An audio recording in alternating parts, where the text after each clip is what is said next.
I was on an island in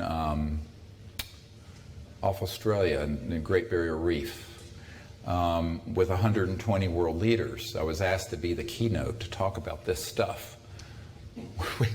And the Minister of Defense for Australia was all kinds of people.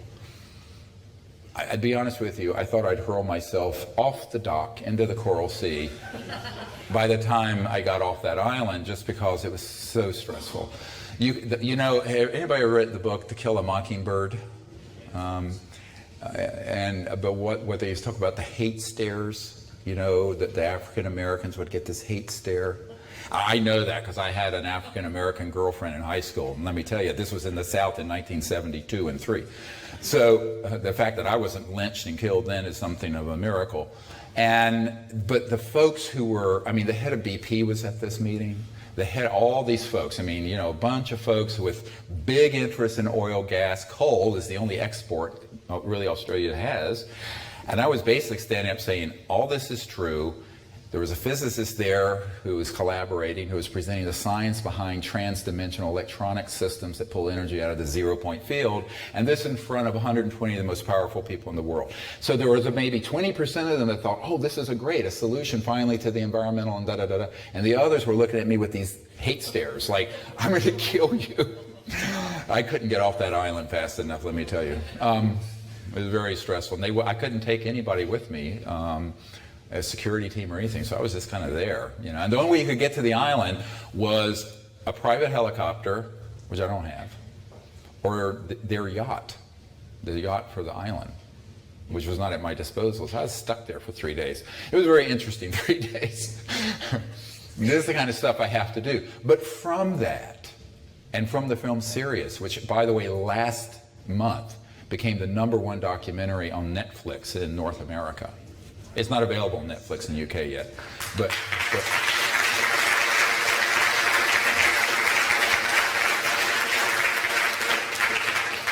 there are people all over the world getting really excited about what we're doing, is the point. From the French to these other countries. And I think that what we have to understand is that there are two processes. A lot of people ask, you know, when is disclosure going to happen? I said, well, it already did. We did that 14 years ago. The majority of people in the world think UFOs are real and the government's hiding something. Now, what they really mean to ask is, when do you think official disclosure by the governments and the whatever going to happen? I said, well, that was supposed to happen in 1993 and 94. And that was the indication from the Clinton administration. But it's like when Jimmy Carter wanted to do this in 1976. You know the story? 2 goons with all excess badges went into the private quarters of the White House and said to President Carter, if you would like to complete your first term as president, you will keep your goddamn mouth shut about this. I know for a fact this is what happened. So look, you know, ultimately it's how courageous are you, and do you have enough people willing to support what you're doing, and are you willing to say, full speed ahead, damn the torpedoes, you know? And I tell people it is about spiritual courage. It doesn't mean we have to go to DEFCON 1 and have war over this. It means we need Defense Condition 1. It means we need to come together and be courageous, spiritual warriors, and have the courage to do the right thing.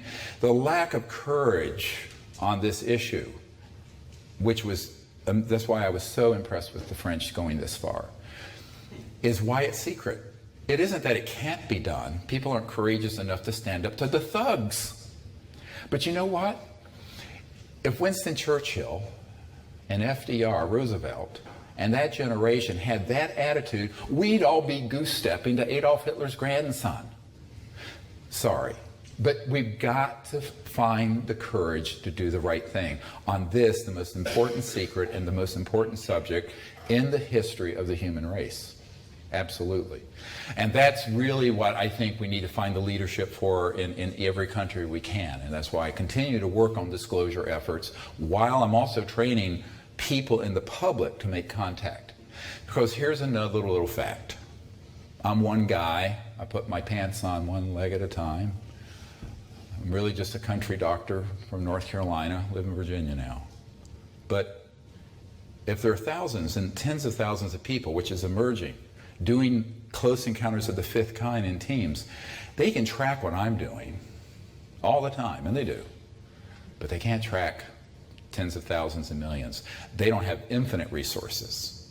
And so by decentralizing this initiative, both for disclosure and contact, is the best way for this to happen. So I'm asking people to think about this. It's a big mistake to think that one person or a few people are going to do this. Years ago, a good friend of Bill Clinton's and Hillary Clinton said, "Oh, why are you doing this with the public? Just assemble a few of us elites and, you know, blah, blah." It was this masters of the universe, elitist idea. I said, no. I said, first of all, that won't work. Secondly, they're going to know what we're doing, that are adversaries in magic. Third, if we are not decentralized and we don't have a lot of people doing this, it's too easy to shut it down.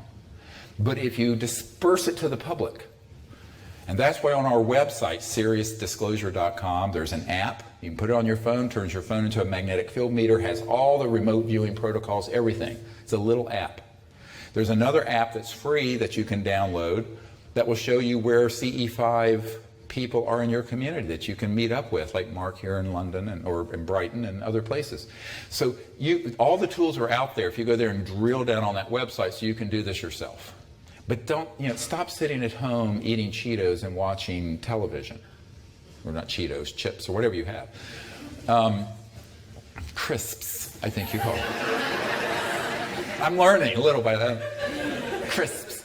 You really want to be able to empower yourself to do this. So it's wonderful that the French with Spirade, and this is just a cover, I just wanted to show it to you. This is a draft from '07, and it's gone through another series of refinements. All this will be up on the website soon enough. But I think what you want to see is, how do you do this? And that's where you say, well, if the protocols are understandable and everyone can do it, why don't we do it and bypass this bureaucracy of government? We should, but we're doing both. So we should hope and train governments that are friendly to this and let them experiment with it for peaceful purposes. But the real action, really the real power, is with each of you and with all of us together, because that they cannot stop. And they knew that. That's why I said, you squeeze the toothpaste out of the tube fast enough and hard enough, and that was my objective 25 years ago. So lots of people understand what the contact protocols are, why they work, how you practice them, and then go out and start doing it. You'll be pretty amazed at what will happen.